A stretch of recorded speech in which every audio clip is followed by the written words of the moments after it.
It's kind of funny, right? We spend all day at work wishing we were free, but then the moment it hits 5 o'clock and it's actually our time, we mess it up. We end up scrolling through random stuff, binge-watching videos, or just feeling too drained to do anything cool. Trust me, I get it. I used to be that guy. Even worse, every night was a total blur of exhaustion and wasted potential. Until something clicked, you know? And now my evenings are totally different. This version keeps the same message, but uses more casual language. Kinda funny, mess it up, trust me, etc. It also adds a bit more personality with phrases like that guy and something clicked. Hold up before you think, oh, great, another set of impossible things to do. Hear me out. What you're about to learn isn't some rigid set of rules or crazy routines. These are real strategies I've seen work over and over again. Strategies that actually work with your natural energy, not against it. They're simple changes, seriously simple stuff, that can totally transform your evenings from just time to chill out into a time for growth. In the next few minutes, take some notes because we're diving deep into 8 powerful systems that work together to help you get your evenings back. We'll cover everything from energy management, which is different than you might think, to digital wellness, psychology tips, and practical habits. Basically, everything you need to turn your evenings into the best part of your day.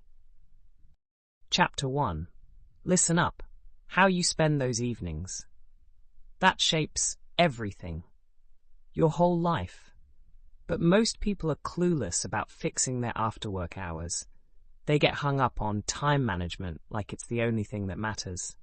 Newsflash, you need energy management. Think about it. Your evening ain't just about the clock ticking. It's about how you feel, your energy levels, your mental state. Whether you can actually chill and enjoy life after work. That's what we gotta focus on, together. So let me tell you about something I do all the time. The shutdown ritual. Super simple. When you're done with work, just stand up, take 3 deep breaths, and close that laptop. Don't just shut it down. Close the damn thing physically. What makes this work? It ain't no gimmick. Habit. It's actually a psychological trigger that tells your brain, work mode off. Next, most people tend to stumble. We need to implement a strategy known as the 90-minute evening block system. Your brain naturally works in 90-minute focus cycles. Instead of seeing your evening as this one big chunk of free time, which, let's be honest, can feel overwhelming, we're going to break it into what I call power blocks. I'll explain. Block 1, recovery. This is your decompression time. No decisions, no planning, just pure recharge. And yes, you need this block. Block 2, growth. Whether it's learning something new, getting some movement in, or working on a hobby, this is when your energy starts climbing back up. Block 3, connection. Your energy is balanced now, making it perfect for quality time with family or friends. Something unexpected, and this transformed my approach. Reverse scheduling. Most people, they plan from morning to evening. But consider this, your evening affects your morning more than your morning affects your evening. So, we're going to flip the script. Start with when you want to sleep, then structure your evening blocks backward from there. And finally, the 2-minute evening reset. Every time you switch activities, take just 2 minutes to physically reset your space. Clear your desk, adjust the lighting, change your clothes if you need to. These might seem like small actions, but they create profound changes. They have a massive impact. Chapter 2. Digital Wellness. Let's discuss something that affects all of us.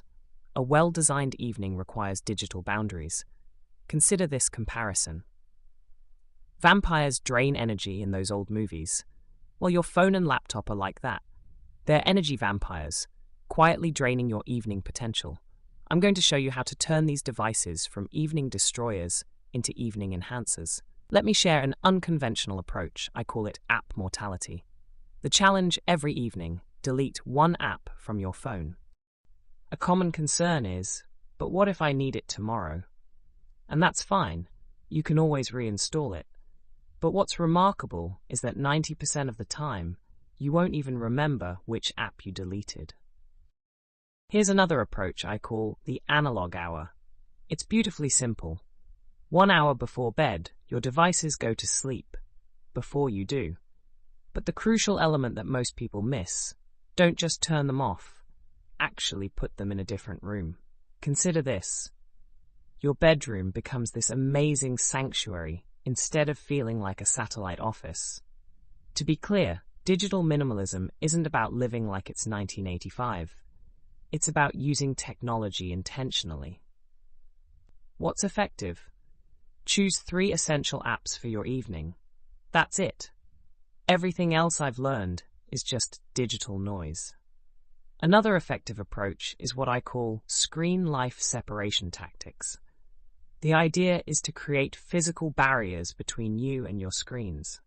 For example, try putting your charger in the kitchen, keep your laptop in a drawer, use a real alarm clock instead of your phone. These might seem like such small changes, but they build what I like to call a fortress around your evening peace. Remember, technology should serve your evening, not steal it. These aren't just rules I'm sharing with you. Chapter 3: Psychological Techniques. Now that we've handled our devices, we'll focus on something equally important: our minds. Your mind is essentially the control room of your evening, and these psychological techniques, they're not just tips from some book. They're real transformations I've seen work for your after-work hours, both in my life and with hundreds of others I've worked with. An important insight that changed how I think about screens is what I call digital sunset protocols. Consider this. Your brain doesn't distinguish between digital light and sunlight. So when you're staring at those screens until midnight, your brain thinks it's high noon.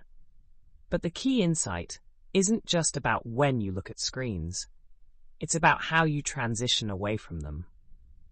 Something that transformed my evenings was creating what I call your evening sanctuary.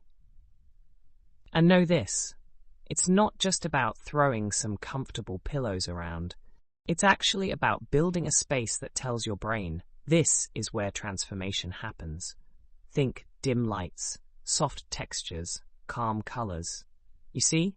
Your environment speaks directly to your subconscious mind, almost like a whisper. An interesting technique is future self journaling. Every evening, try writing a letter to your morning self. But the psychological element that makes all the difference: don't write what you should do. Instead, write how you want to feel. See, your brain has this amazing ability to reverse engineer the path to those feelings. Speaking of mindset shifts, consider what I call the evening energy debt mindset. Most people see their evening as borrowed time from tomorrow. But the shift I recommend is this: stop thinking that way. Your evening isn't a debt you're paying. Think of it as an investment you're making. Each restful moment is actually building tomorrow's energy reserves. This approach is powerful. It's called the decision elimination strategy. By evening, your decision-making muscles are literally exhausted. So what works best? Eliminate every possible decision. Lay out tomorrow's clothes. Pre-plan your meals. Set up your morning space. Your future self will appreciate this. Chapter 4: Mindfulness and Emotional Intelligence Practices. The way we manage our thoughts naturally guides us to understanding our emotions. Your emotions aren't something you need to manage. They're actually signals waiting to be understood. And in your evenings, these signals become incredibly powerful tools for transformation. First up, something unexpected: micro-meditation moments. Now forget everything you know about sitting for an hour in lotus position. We're going to think smaller, much smaller. For instance, when you pour your evening tea, and I do this every single day, just feel the warmth of the cup. When you sit on your couch, notice 3 points where your body touches the surface. These tiny moments of awareness work like hitting a reset button for your mind. One practice transformed my evenings. It is creating an evening awareness protocol. You see, most of us, myself included at one point, rush through our evenings on autopilot. But I discovered your evening has a pulse. Try this. Every hour, take just 10 seconds to name your current emotion. That's all. Just name it. Don't try to change it. The simple act of naming emotions actually reduces their power over you by 40%. This is where transformation happens. Present moment anchoring. Pick 3 everyday evening activities. Maybe it's brushing your teeth, washing dishes, changing clothes. These become your mindfulness anchors. When you do these activities, you're not just going through the motions, you're practicing presence. I found that these mundane moments can become your most powerful meditation.